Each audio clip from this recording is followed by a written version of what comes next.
Salve, salve alfartanos! Muito bom dia aí para vocês, meus queridos. Vamos falar um pouquinho do universo da arquivologia. Então vamos falar um pouquinho da arquivística aí. Um assunto bem aí importante, porque você viu, né, que tem mais um edital na brincadeira, tem mais um edital na parada, estamos falando da Polícia Civil DF para a área administrativa. Então sim, o que nós vamos ver hoje serve tanto para os cargos nível médio quanto para o cargo específico de arquivista. E olha, eu vou dizer, com 40%, né, como não, né? O assunto que você estuda, né, que a gente estuda para as provas, por exemplo, Polícia Federal, Polícia Civil do DF, para provas de nível médio, a gente consegue, com esse conteúdo, resolver 40% de uma prova de arquivista em média. Assim, sem forçar. 40% de uma prova de arquivista a gente consegue com esse conteúdo, com essa base que nós temos aí da arquivologia, né, de importância. E, claro, né, a gente tá falando do Sebrasp, principalmente, né, tem suas pegadas, suas características, beleza? O primeiro detalhe, deixa eu só conferir aqui uma coisa do áudio. Tá, é que tava dando, parecia um feedback meio estranho ali. Primeira coisa, quando a gente fala em arquivos, né, dentro dessa concepção no mundo de arquivologia, você fala assim, olha, eu tenho lá na arquivística a classificação. Pois é, essa palavra, classificação, dentro da arquivologia, ela é uma palavra que, embora seja essência, ela pode se tornar perigosa. Por qual razão? Porque quando a gente entra no mundo da classificação, você tem classificação de documentos, você tem classificação de arquivo, você tem o processo de fazer a classificação de cada documento.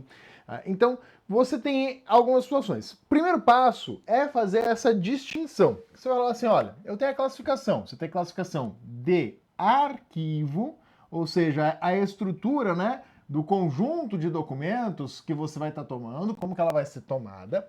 E você tem a classificação de documentos de arquivo. Então, de documentos.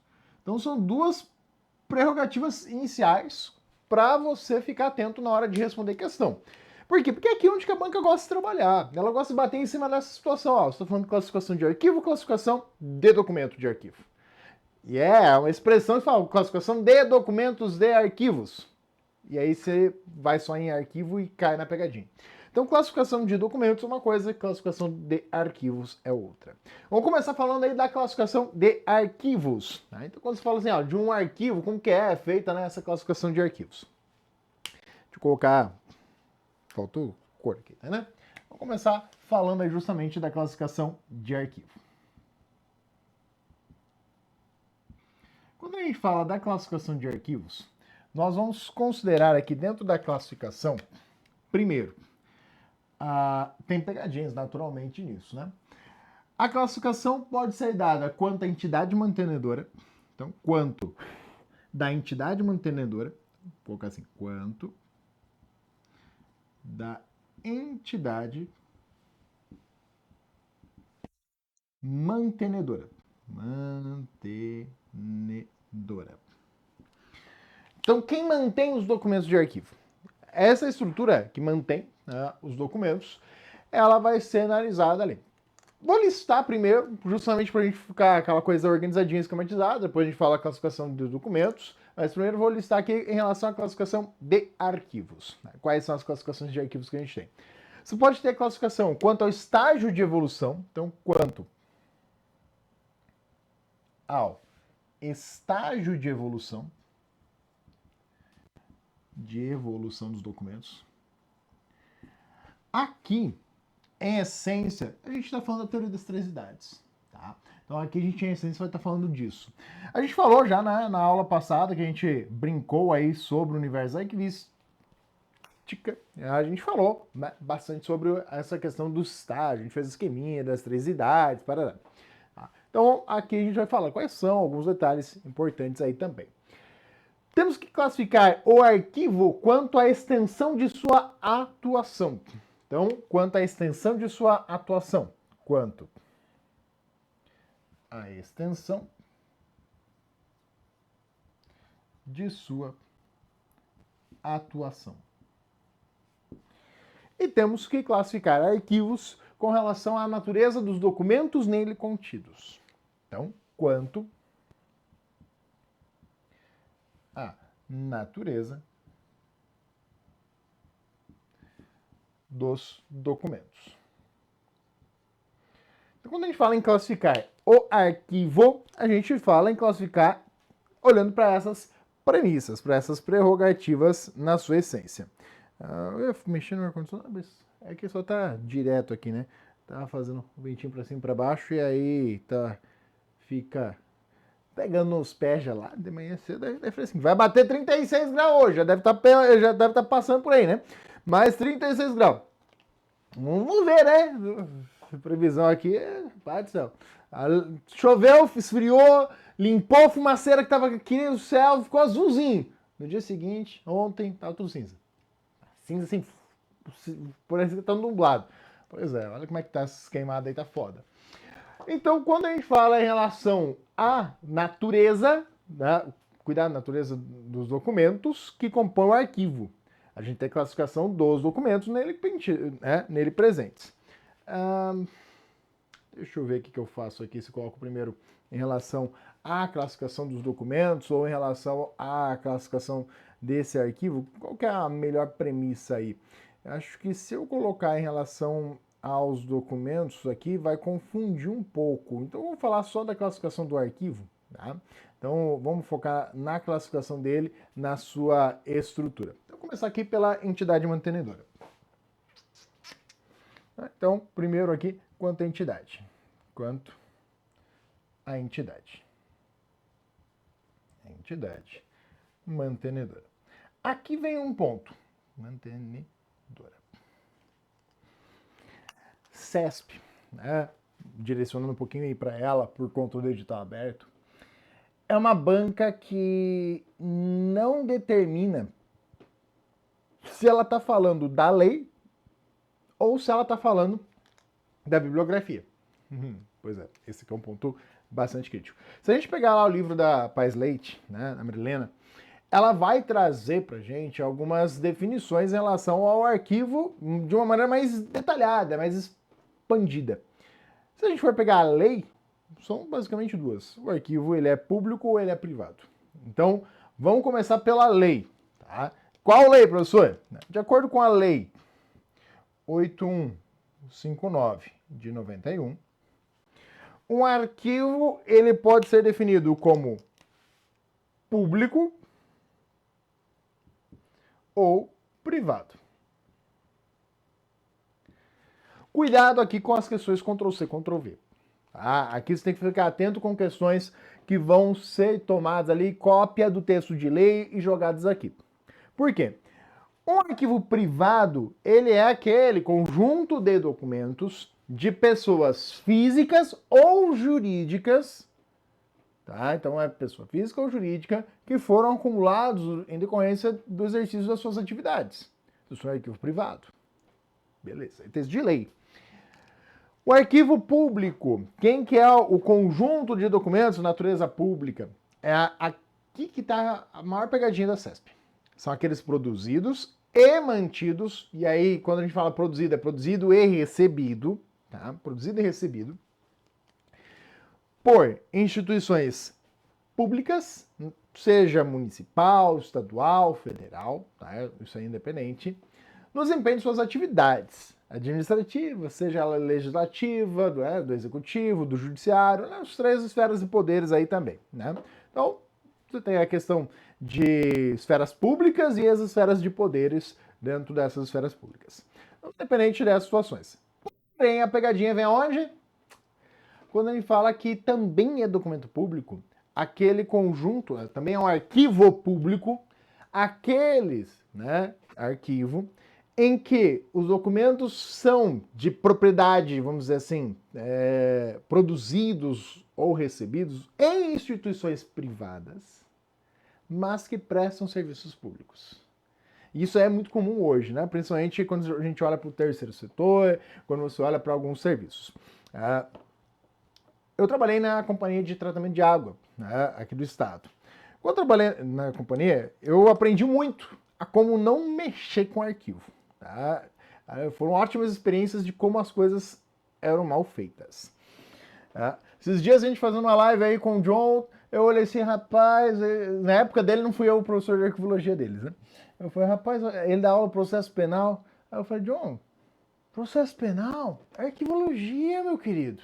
Ele fica com raiva, ele fala, pô, por que tem que estudar arquivologia pra prova? Eu falei, cara, mas processo penal, quando você fala nos procedimentos jurídicos, a maioria dos procedimentos do processo são terminologias da arquivologia. E não, é termo jurídico. Não. Você abre um processo, uma pasta, abre um processo, isso aí é da arquivologia, é da arquivística. Como vai ser? Tramitou, isso aí, o trânsito de um documento, a tramitação. Pô, você está falando aí de arquivística. Você está falando de autuação de um documento para falar, ó, tá lá, foi lá dado um despacho, onde que alguém disse arquiva esse processo, arquiva esse inquérito, arquiva esse julgamento, essa condenação, etc.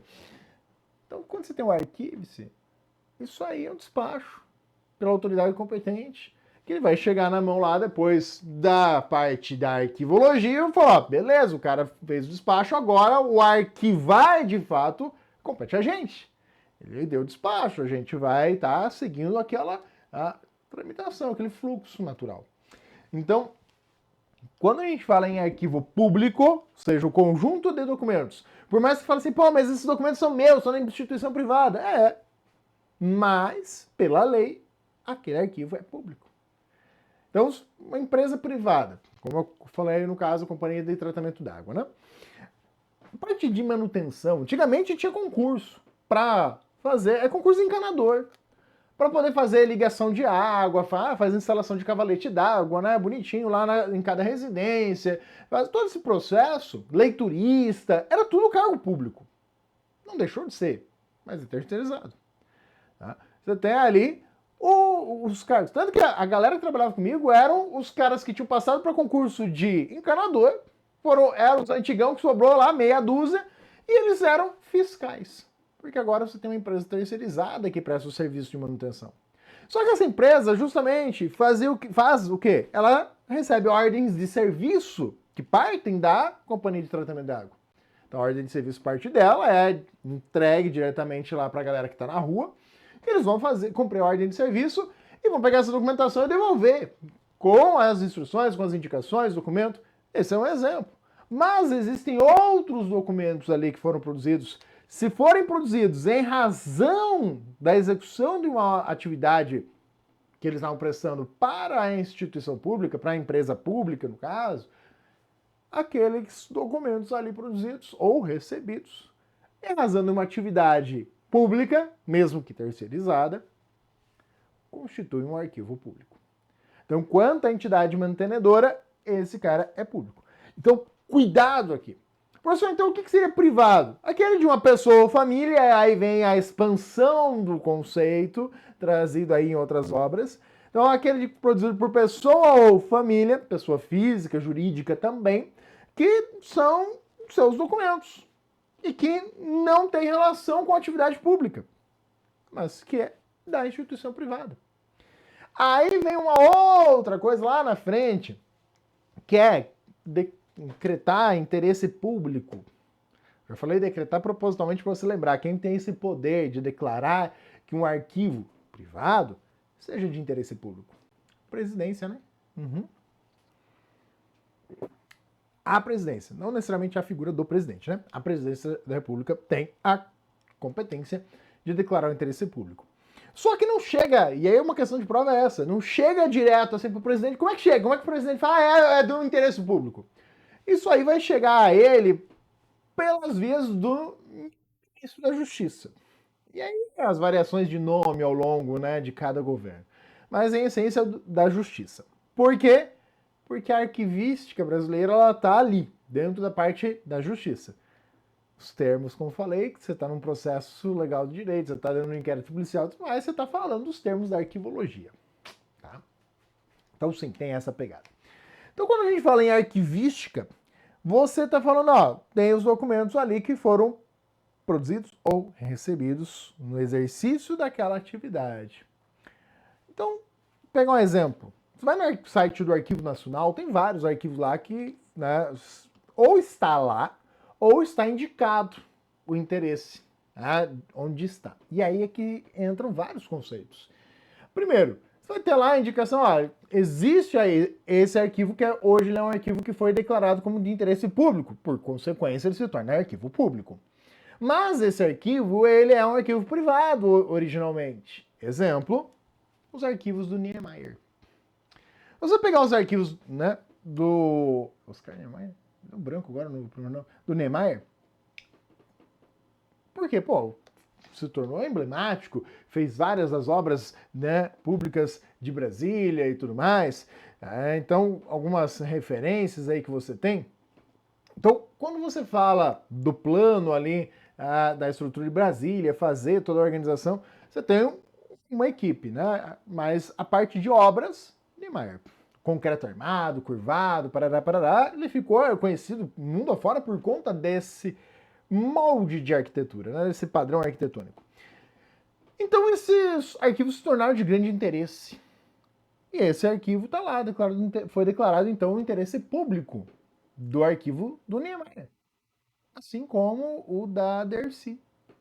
Como assim? O arquivo da Dercy foi declarado de interesse público. Por quê? Se você reparar, é porque eles queriam fazer um documentário sobre a vida dela.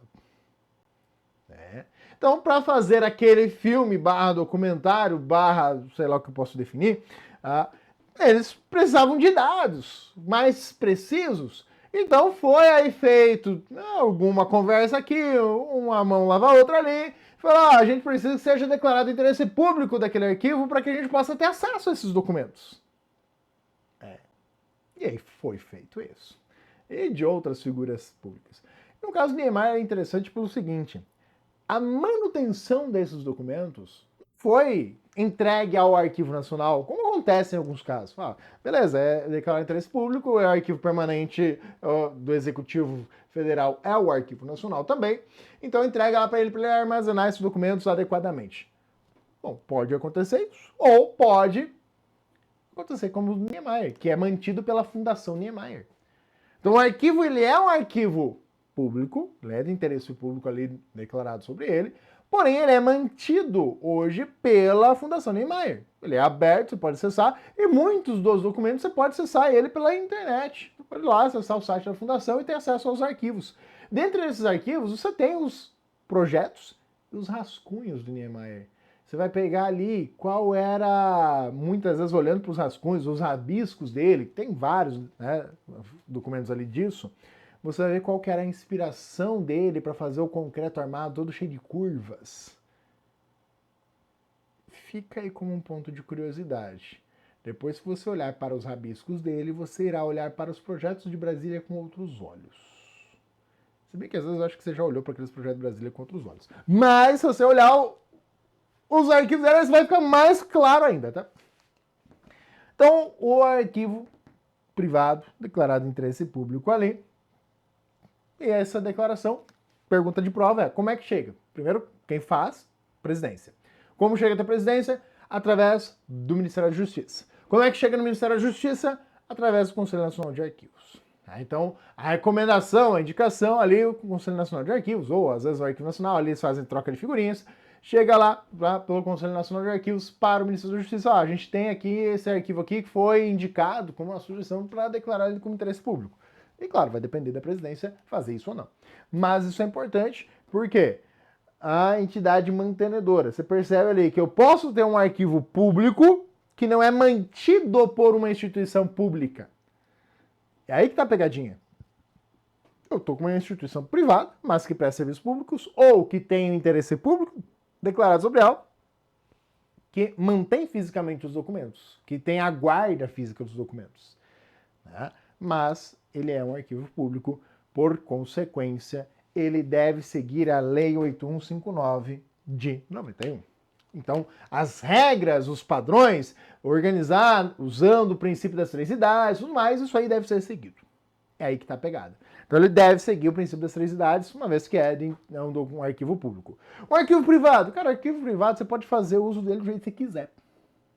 Se você quiser organizar suas contas de um jeito, lá seus documentos de um jeito ou não, é privado, você faz do jeito que você quer. A maioria das pessoas nem guarda documentos. Tem no máximo lá a pastinha com alguns documentos, certidões, né, guardado lá separadinho, carteira de vacinação, e olha lá, diploma, né? Isso. Aí quem tem aí, pensando em cargos e salários na instituição pública, para ter uma projeção, para crescer dentro do plano de cargos e salário, tem lá essa pastinha com os cursos que faz. Beleza, tem isso. Mas veja, a gente está falando aí justamente de algo pessoal, privado, você faz o jeito que você quer. Cara, eu tenho meu arquivo. Eu não consigo vou pegar ele agora porque ele não tá bem no lugar adequado, embora esteja, né? A pastinha suspensa ali e tal, mas ela tá. Tem um monte de coisa em cima. Bastante coisa. Então, é o meu arquivo. Tá lá, organizado por fonte geradora, bonitinho, faturas de água aqui, fatura de telefone aqui, fatura de telefone do celular aqui. Tá tudo separadinho. Assim eu consigo identificar quando tá faltando uma conta, quando tá faltando outra. Eu tenho a sequência. Então você faz do jeito que você quer. Tem gente que separa as contas como? Por mês. Ah, quero aqui todas as pastinhas no mês de janeiro, pastinha no mês de fevereiro, pastinha no mês de março. Mas se você for pegar e aplicar os princípios arquivísticos, você vai separar pela fonte geradora. Contas de água, contas de luz, conta de telefone, separar pelas fontes geradoras. Tá? Então, quanto à entidade mantenedora, você já viu, você já está vacinado. Tu não pode cair na pegadinha aí da instituição privada, hein? Que preste serviço público. Não vai cair nessa pegada, porque você tem aí essa expansão.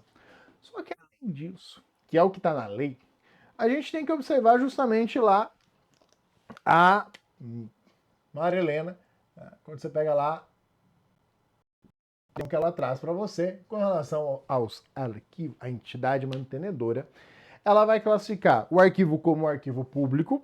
Então, vamos colocar aqui. Então, ela coloca lá. Ah, você tem o arquivo público. Beleza. Pô, mas não é a mesma coisa?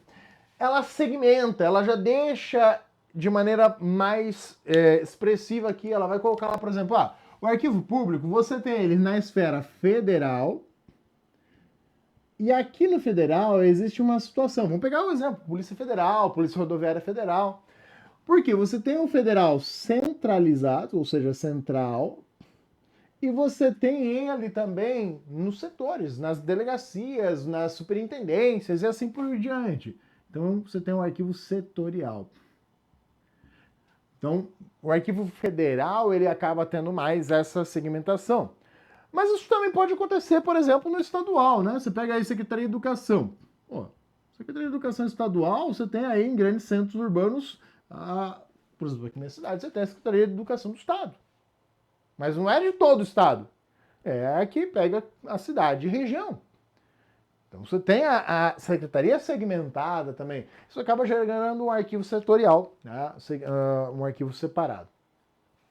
Mas, para a Marilena, ela não entra nesse mérito, ela só fala lá estadual. E aí você tem o do DF e você tem o municipal. Beleza? Municipal. Então, quando começou, se você vê na prova que ele começou a detalhar um pouco mais, em vez de só falar assim, público e privado, você já sabe que ele não está amparando pela lei o texto e a questão. Ele está pegando pela bibliografia. Então ele pega lá pela bibliografia trazendo isso. Professor, preciso pegar essa obra e ler? Não. A menos que vá fazer prova para arquivista. Aí você tem que comer isso aqui. Você tem que pegar lá o livro de cabo a rabo. Não é tão grande. Mas além do dela, você tem que ler o da Belotto, você tem que ler o do Schellenberg, você tem que ler todas as resoluções que você tem no Conselho Nacional de Arquivos. Tem coisa pra caramba. Nobrades, Cigades, vai ver mais coisas. Quanto que a gente fala da parte para os níveis médios, provas de escrivão da Polícia Federal, escrivão da Polícia Civil DF, concursos que cobrem a arquivologia de maneira mais branda, você vai falar, isso aqui, beleza, você precisa saber. Só que aí o que acontece?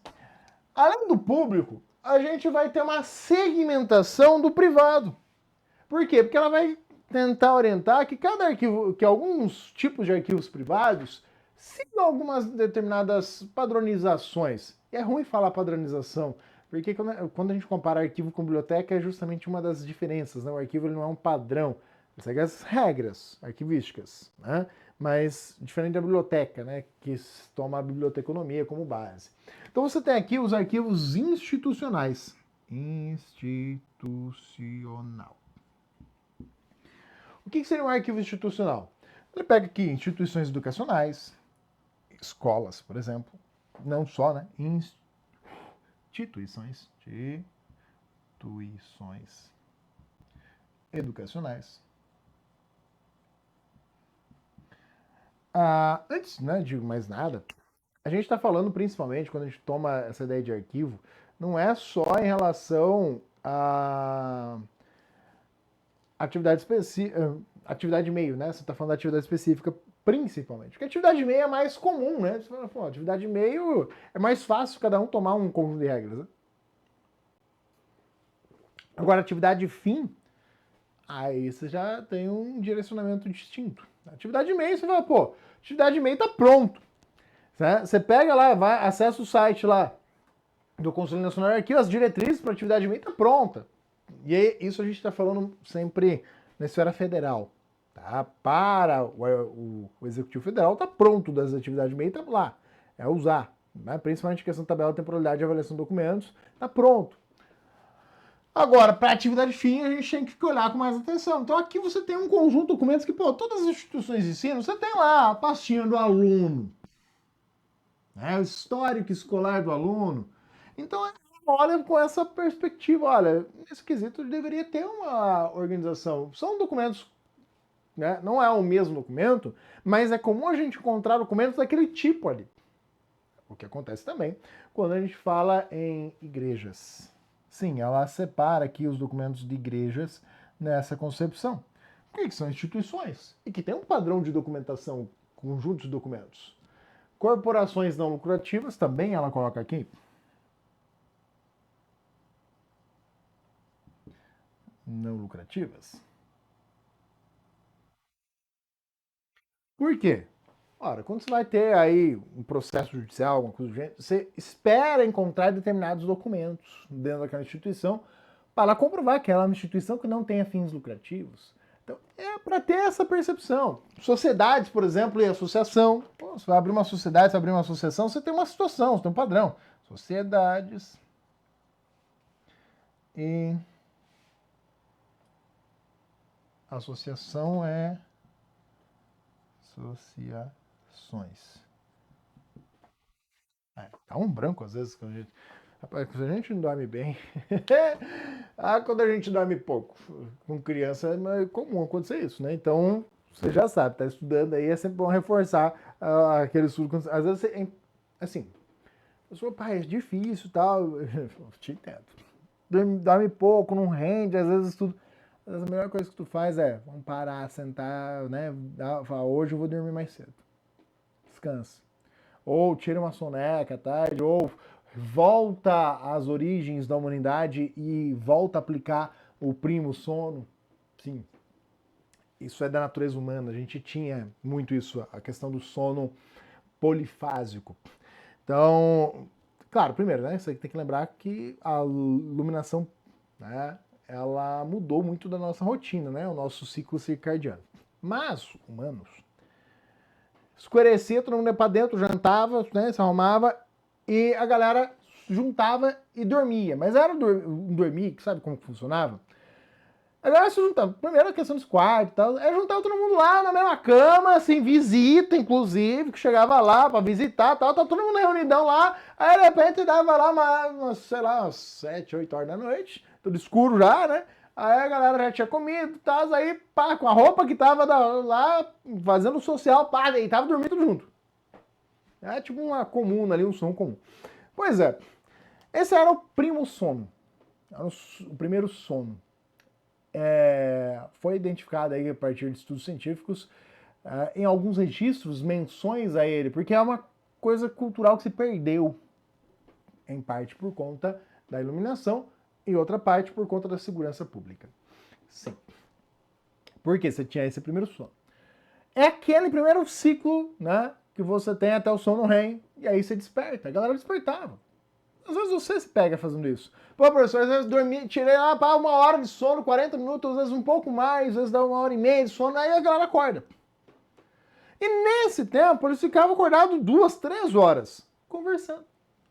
Ou aproveitando, né? Porque você tinha iluminação de vela, basicamente, naquela época.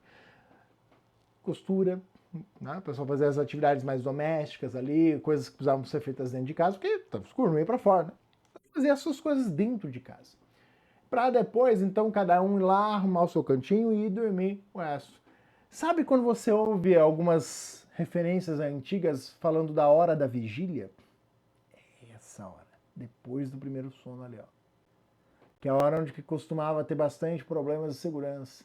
Então a galera também aproveitava e ficar acordada por conta disso. Por quê? Porque assim era natural das pessoas. Então o bandido dormia lá, acordava e ia fazer o quê? Ah, vamos fazer alguma coisa de ruim. E aí a galera ficava mais esperta nessa hora também. Então essa hora da vigília era isso. Nesse momento. E também é o momento que a galera aproveitava. Ah, vamos fazer o quê? Ah, não tem nada pra fazer. Vamos sentar aqui a família e vamos rezar. Era assim. E às vezes é isso que você tem que acostumar, porque às vezes você está lutando contra a tua natureza, né? Os seus genes primordiais ainda falam para você, ó, você tem que tirar uma sonequinha aqui, tá difícil, tá puxado. Então você vai lá e tira aquela sonequinha 1 hora e 40 ali, aí é muito pessoal mesmo. Você tem que deixar entrar aquela primeira fase do sono REM. Se você estiver muito cansado, você vai perceber que você vai embalar no sono e vai acordar no dia seguinte. É necessário. Agora, se era só um cansaço mais assim, pô, bate, a gente tá estudando direto ali e tal, a gente não precisa baixar a cabeça lá e... Eu faço isso aqui no estúdio. Volta e meia, eu tô ali, madrugada, trabalhando, aí você entra lá, baixa a cabeça e levanta 40 minutos depois com uma tarja vermelha na testa. Por quê? Então ali tirando aquela sonequinha revigorante, para daí pegar de novo na sequência. Durante a faculdade eu apliquei muito sono polifásico. Né? Não por espontânea vontade, mas por necessidade. Ajudou bastante. Primeiro ano eu não fiz isso no segundo ano. Rapaz, ajudou pra caramba. O meu curso era integral. O dia inteiro estudando. Pô, chegar à tarde, esse calorzão que vem aí de novo. Rapaz, a gente não aguentava. Então, eu almoçava na faculdade, ia pro laboratório do projeto, ou quando eu ia de carro para faculdade, sentava lá, deitava no carro e tirava uma sonequinha. Ah, mas era cronometrar. Esse do dia é no máximo no talo 40 minutos. Nas primeiras semanas sofri um pouquinho, mas depois, rapaz, eu nem usava o relógio mais. 30 minutos depois eu levantava. Certinho. Isso dava um gás para poder pegar à tarde. Isso é importante, tá? Professor, é fácil pegar o sono no polifásico? Não é fácil, é doído. Tá? Eu dormia no busão, indo para a faculdade, voltando à faculdade, dava meia hora cravada até o solavanco do quebra-mola perto da universidade. Então, era assim. Essa é a vida do estudante em tempo integral, lascado, né? Ferrado. Pois é. Às vezes você precisa disso. Às vezes você está precisando tirar essa soneca, tirar essa oportunidade de se revigorar. Então, institucional, você tem lá. Aqui eu esqueci de mudar de cor, mas vou fazer assim, ó. Só para pelo menos. Falei, eu durmo um pouco, faz isso. É pra ser dessa mesma cor. Eu esqueci de mudar, tá? Aí acontece. Aí você tem os arquivos comerciais. O que seria o comercial? A parte de empresa, né? Firma, companhias, né? Eu vou usar aqui os nomes que a autora gosta, usa mais, né? Firmas, é até estranho falar firma, companhia. Tem alguns colegas aí dentro do Alfa que. Agora deu branco, é companhia ou companhia? Companhia é quem me acompanha.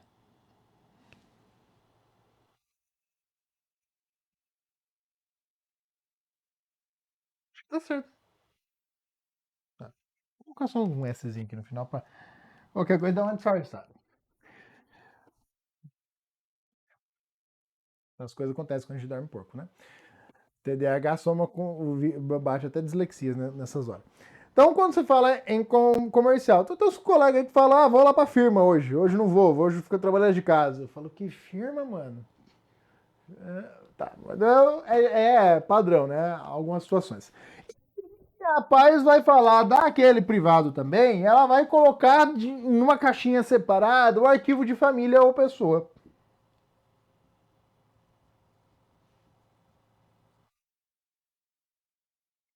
Então, no caso aí, nossa, você como canetão? Todos, na verdade. Eu nem usei. Rapaz, evaporou assim, só de ficar virado. Tem que repor depois. Família ou pessoa, tá? Então ela coloca uma caixinha separada, fala, ó, os arquivos lá, tipo da Dercy, tipo o do Niemeyer, eles colocam nessa classificação. Mas, se for pegar os olhos da lei, seria um arquivo privado. Privado, privado, isso aqui seria privado. Né? Se fosse pontuar pela lei de acesso, pela lei de arquivos, isso aqui seriam os arquivos privados, isso aqui são os arquivos públicos. No caso da Marilena, ela separa dessa forma. Então, se for detalhar mais, arquivo institucional, opa. Só que veja, tem um problema aqui. Você não tem instituição educacional pública? Pois é, tem. Mas aí você pode ser do município ou do estado, né? Ou faculdades federais. Eita lasqueira, e aí? É um institucional municipal, ou institucional municipal? Pois é, esse tipo de coisa é mais para arquivista. Para as provas que a gente está olhando aqui, para os tipos de questões que a gente está olhando, isso não é uma preocupação que a gente tem, não. Porque a questão vai pedir só em relação à classificação. Tem esse tipo de classificação aqui, boa. É isso, tá? É essa pegada que ela vai trazer pra gente. Faz um print aí. Deixa eu tomar uma aguinha enquanto você faz isso. Uhum. Beleza. Deixa eu ver se não vai fazer bagunça. A gente falou em relação à entidade mantenedora. Vamos falar em relação ao estágio de evolução. Aqui fez bagunça. O vermelho aqui fez caca. O azul tá de boa, mas o vermelho fez caquinha. E aqui também fez. Vejamos. Com relação às cores que eu deixei aqui, meu Deus do céu. Quanto ao estágio de evolução.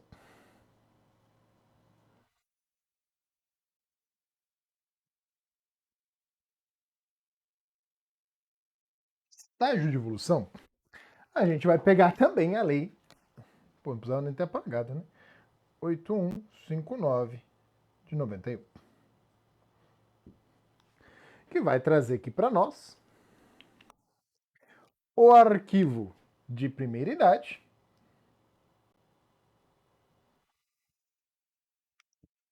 o arquivo de segunda idade e de terceira idade.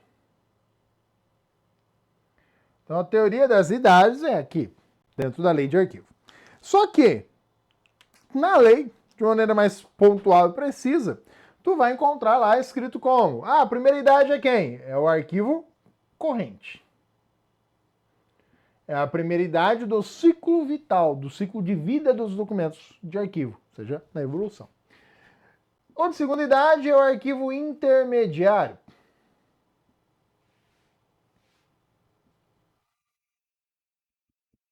E o terceira idade é o arquivo permanente. Então, é importante lembrar que no Brasil a gente segue o ciclo das três idades. Né? O ciclo vital aí dos documentos ou o ciclo das três idades. Outros países utilizam, por exemplo, o modelo austríaco, australiano, eu sempre confundo, embora os países sejam completamente distantes, eu sempre confundo os nomes deles. Que é o Records Continuum. Então, aqui a gente usa das três idades. Em outros lugares pode estar usando outro modelo. Aqui a gente usa esse cara. Então, falou em estágio de evolução, estamos falando nessa prerrogativa aqui. Por enquanto é isso. Claro que aqui, como eu falei, nas aulas passadas a gente vê lá, olha, o arquivo corrente, onde tem os documentos mais ativos, o arquivo intermediário, ele nasce muitas vezes como um critério de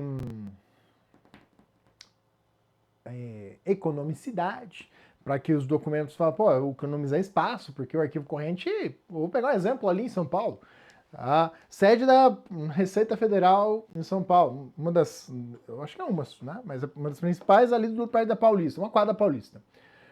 Quando a gente foi ali, ficamos fazer alguns eventos, inauguração, quando a gente tinha presencial, a gente ficou num hotel barra flat, barra, sei lá que nome dá pra chamar aquilo, que tinha ali do lado, na mesma, assim, na quadra de baixo.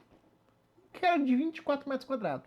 E como é um flatzinho, você também conseguia comprar particular, mas ele era um hotel, era uma coisa meio, né, diferentona. Aí você comprava, você podia comprar um apartamento de 24 metros quadrados, mano. 24 metros quadrados. Aqui eu tenho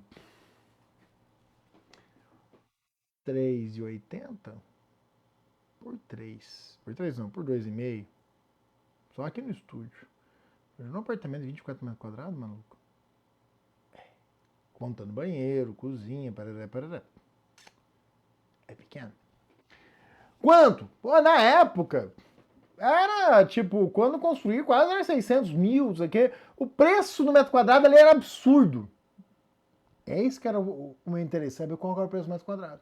Então imagina você ter lá o prédio da Receita Federal e falar assim, ó, vamos lá reservar aqui 24 metros quadrados da Receita Federal para guardar documentos de arquivo que a gente não vai usar, ou se for usar é uma vez a cada 10 anos. Compensa perder esse espaço para isso? Não.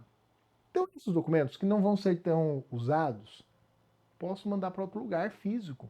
O arquivo intermediário, isso aí é a economicidade dele. É você falar, vamos pegar um lugar, né, um bairro mais retirado, ou outra cidade, pega, joga lá em Campinas, joga em outro lugar. Pode ser num local diferente? Pode. Fisicamente diferente? Pode. Que seja mais barato. Do que colocar ali, naquele espaço. Ali, vamos deixar para usar o que é necessário, de fato. Então, essa é uma das razões de existência do arquivo intermediário. E porque os documentos precisam cumprir prazo, né? Precisam cumprir prazo de guarda, precisam cumprir prazos legais.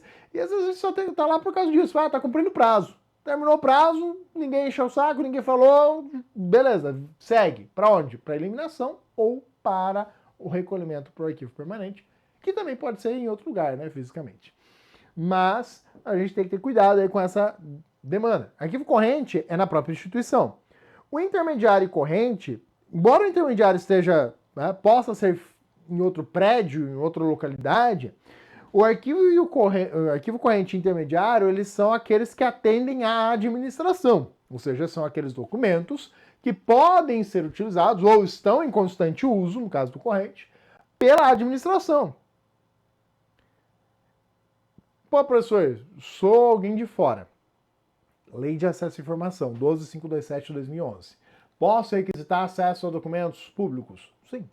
Preciso dizer para quê? Não. Tem prazo? Tem. 20 dias mais 10. Para que você seja providenciado. Mas se é um documento que está no arquivo corrente ou intermediário, eles podem ser documentos que a administração pode falar, pô, mas isso aqui não dá para a gente entregar esses documentos assim, né? Primeiro, ela não entrega, né? Ela vai te fornecer o acesso, você vai viabilizar a cópia daquele documento. Ah, muitas vezes a própria instituição o faz, mas não é de graça. Ela não é obrigada a fornecer de graça uma cópia. Ela pode cobrar para fazer a cópia daquele documento. Então, você tem ali acesso. Mas aí, quando tu faz a solicitação, por vezes alguém vai falar, opa, esse documento aqui tem informações sigilosas. Pode ser por conta da classificação de informações pessoais, serem sigilosas, ou porque alguém classificou como secreto, reservado, ultra secreto. Na verdade é reservado, secreto, ultra secreto. Né? 5, 10, 15. 5, 15 e 25. Tá? Reservado 5 anos, secreto 15 e ultra secreto 25. Esses prazos também é questão de prova, hein?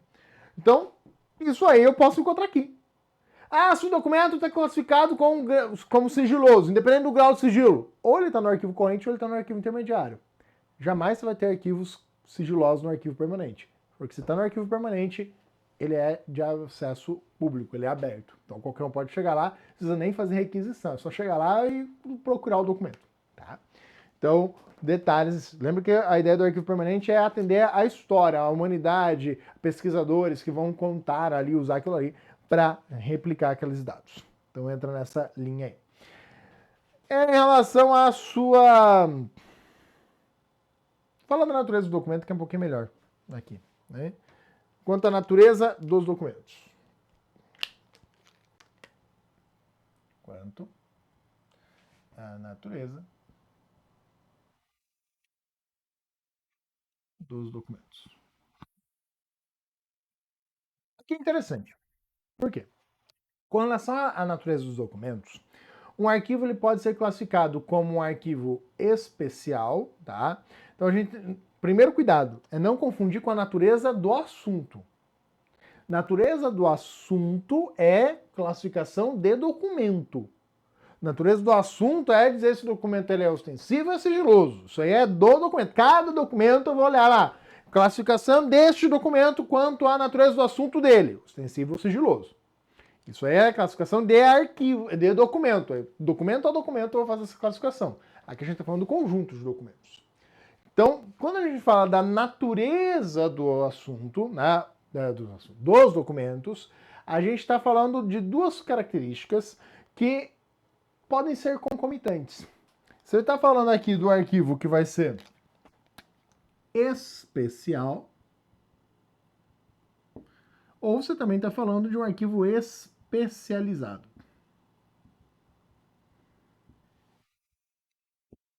Então, sim, um documento, um arquivo, né, o conjunto de documentos. Eu posso falar, aqui neste arquivo nós temos documentos especiais e especializados. Um exemplo desta classificação é um arquivo de radiografias, né, o raio-x. Ele é um arquivo especial e especializado. Por quê? Especial. A gente está falando de um arquivo especial quanto à natureza do suporte. Eu não vou usar a palavra natureza aqui. Com relação à qualidade, quanto às características físicas do suporte, do material de suporte. Então, aqui você está olhando para o material de suporte do documento. Por quê? Alguns materiais de suporte exigem, né, para o seu correto armazenamento, né, e postergação de vida aí, uma determinada forma de armazenamento. Como assim? Suporte. Oh, meu Deus do céu. Microfilme. Ele tem a sua devida temperatura de guarda. Umidade relativa do ar também. Se eu pego fitas magnéticas, se eu pego vinil, se eu pego documento em papel, cada documento, cada tipo de suporte tem o seu ambiente mais adequado para a sua preservação e conservação. Quando a gente fala de um arquivo especial, é aquele justamente que eu estou dizendo, essa aqui é a sala, é um arquivo especial, essa sala é um arquivo especial. Mas ó, aqui dentro vão ser acondicionados microfilmes, então ela tem uma condição especial, tá, de guarda. Ah, mas e documentos em papel? Não são também? Não tem a sua própria? O papel é o clássico, é o geral, é o mais comum. Então o papel, como é o mais típico formato, não entra na classificação especial. Especial é quando você tem alguma condição especial para que você possa ter o tratamento técnico, o manuseio do documento, que estão ali guardados. Tá? Então, esses aí são os arquivos especiais. Isso pode ser até com relação a uma classificação especial, pode ser até com relação ao estado físico do suporte. Pode ser por papel. Pô, aqui é um arquivo especial porque aqui estão documentos que estão mais fragilizados. São documentos em papel que são mais antigos e que têm muito valor histórico. Então, esses documentos aqui eles têm a necessidade de um processamento técnico, um tratamento técnico especial. Tá? Então, isso é o especial. Ou quando você pega lá mapas, né? Cartografia e tal, pô, você tem uma forma de acondicionamento próprio, gavetas e tal, né? Pois é um arquivo especial. Especializado já entra na questão do conteúdo dele, né? Mas não no conteúdo de forma pontual, assim, cada documento aqui vai ter Não, você está falando o quê? O conjunto de documentos que ali está, ele tem uma propriedade que não se espera ter. Em regra, documentos de arquivo devem ser redigidos em linguagem de fácil acesso. Como você vai encontrar no texto ali, eles têm que ser traduzidos. Não no sentido de idioma, mas no sentido de jargões. Documentos de arquivo eles devem evitar o tecnicês, o juridiquês. Tá? Sim, devem ser evitados essas estruturas. O mais simples possível, para que qualquer um possa ler e compreender aquilo que está nos documentos, mesmo que não seja alguém da área. Então, isso ali é algo que a gente busca, que todo documento de arquivo ele seja simples, o mais simples possível, para transmitir aquilo que ele precisa transmitir. Porém, há determinados documentos, como recorrer a isso? Pô, você pega documentos da área de engenharia civil, da arquitetura, médicos. Os termos técnicos fazem parte daquele cenário, daquele contexto. Então, aquele arquivo ele recebe aquela classificação, ó, esse arquivo é um arquivo que guarda documentos especializados. Ou seja, eles contêm linguagem técnica. Então, é o conjunto de documentos que contém ou que usa linguagem técnica. Deixa eu ver como é que tá a cor aqui. Até tá aparecendo, né? Mas tá nas últimas aqui, esse aqui. Eu não quero usar o outro, porque o outro vai estar, tipo, bem mais forte. Isso, seu... Ah, secou aqui de ontem pra hoje.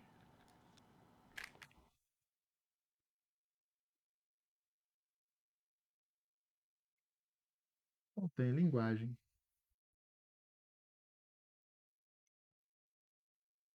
técnica. Beleza? Agora ficou bem.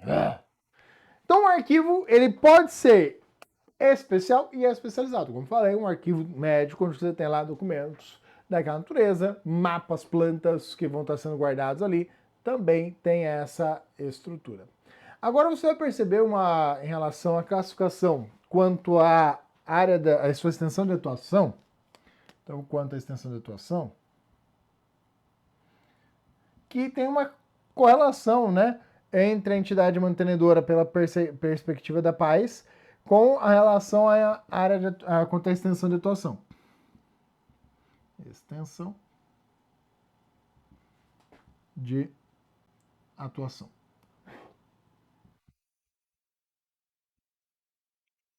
Aqui, principalmente, né, para os federais, nós temos que observar o quê? A classificação quanto à atuação, ela pode ser vista como setorial, então você pode falar do arquivo setorial. Arquivo setorial. O que seria um arquivo setorial? Tem basicamente com abrangência, né, que a gente está olhando assim, o que ele expande. É basicamente setorial ou central. Por vezes o central é chamado de geral, tá? Então, é aquele que você vai ter lá os órgãos, as instituições que estão cumprindo aí a função de arquivo corrente, lá bonitinho, e opta por organizar a estrutura do documento por meio de criação de arquivos de setores diferentes. Então passa a ter arquivos instalados nas unidades de trabalho. Exemplo, falo da PRF, da PF, dentro de cada superintendência, ali bonitinho, você tem os setores da unidade de trabalho do órgão de maneira descentralizada. Tá? Então eles ficam responsáveis por apoiar as atividades do dia a dia, aquilo que está ali dentro na tua mesa, na tua gaveta, aquilo que você está usando constantemente. Isso aí acontece bastante onde? Pô, presidência. Bom, é um arquivo setorial também? Sim. Presidência tem isso. Usa. Presidência. Você pega arquivos pessoais. Veja que a gente faz um paralelo, né? Com relação à entidade mantenedora, é isso. Setor de materiais, por exemplo, o pessoal faz uso disso. De patrimônio, né? Documentos de patrimônio de cada setor, né? Superintendência, região, tecnologia. Então são exemplos de arquivos setoriais. Já o arquivo central,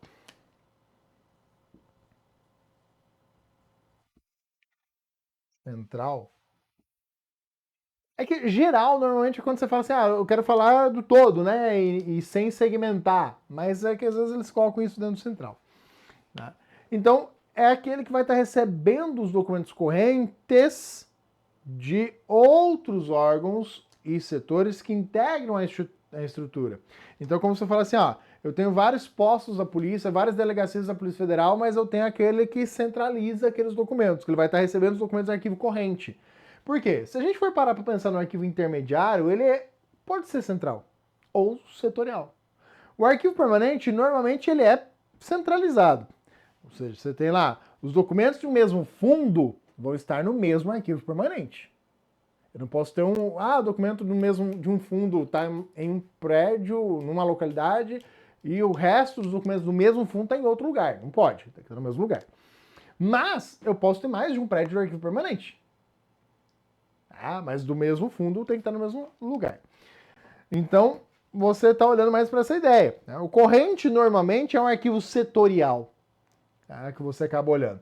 Mas os outros são vistos normalmente como centralizados. O protocolo é visto como central. Sim, protocolo, setor, a unidade protocolizadora, recebendo lá os documentos, ela é vista como uma estrutura central, que está abraçando todos aqueles documentos do arquivo corrente. Então, ele entra nessa ideia. Passou por ele ali, momentaneamente, que seja, o protocolo, ele é central aí dentro da estrutura. Beleza? Deixa eu ver se faltou falar de alguma coisa. No princípio é isso.